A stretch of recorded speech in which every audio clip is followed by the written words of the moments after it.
Assalamualaikum warahmatullahi wabarakatuh.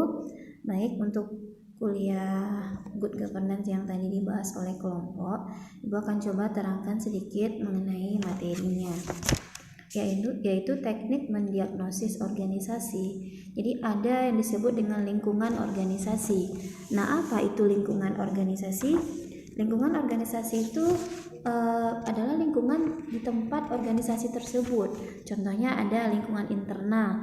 Lingkungan internal itu adalah pimpinan, staf atau karyawan. Kemudian kalau dalam sebuah pelayanan publik adanya pelanggan atau lain-lain. Yang kedua ada lingkungan eksternal atau makro. Contohnya lingkungan ekonomi, lingkungan sosial budaya, lingkungan hukumnya atau lingkungan politiknya dan lain sebagainya. Itu akan mempengaruhi jalannya sebuah organisasi. Dalam sebuah organisasi itu ada yang disebut dengan tingkat institusional atau top manajemen. Siapa itu top manajemen?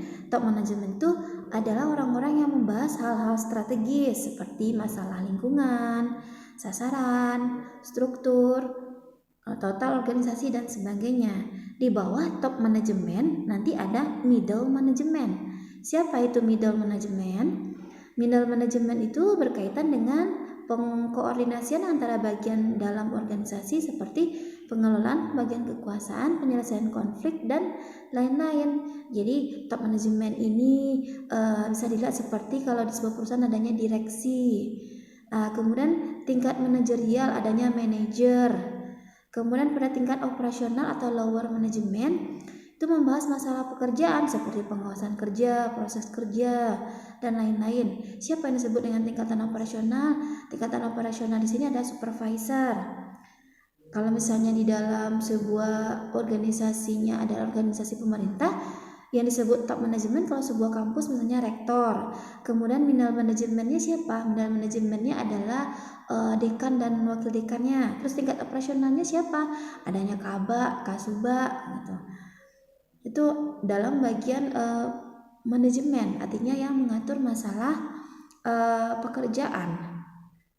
Kemudian dalam suatu organisasi itu perlu organisasi yang jelas. Dengan cara apa?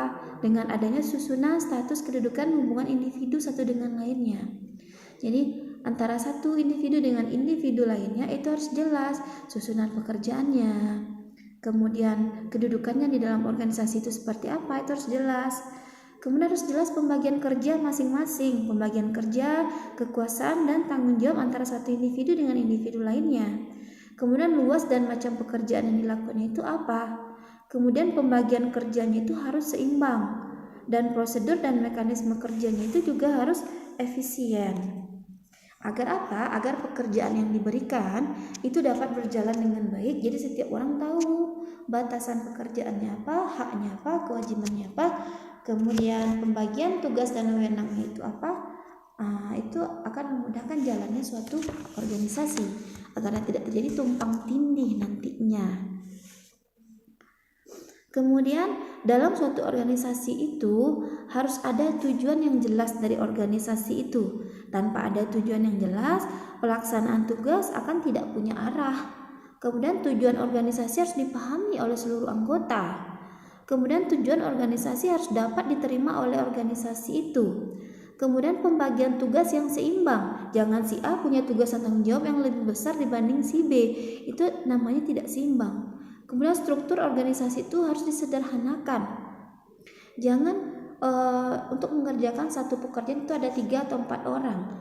Jadinya tidak efektif. Padahal pekerjaan itu bisa diselesaikan oleh 1 atau 2 orang saja, tidak terlalu berat. Tapi kita memakai 4 orang misalnya. Itu akan mengakibatkan sia-sia, tidak bagus, tidak efisien jalannya sebuah pekerjaan. Dan sebuah organisasi harus bisa menyesuaikan dengan kondisi yang ada.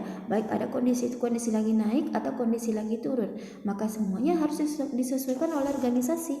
Maka organisasi itu harus punya tujuan yang jelas.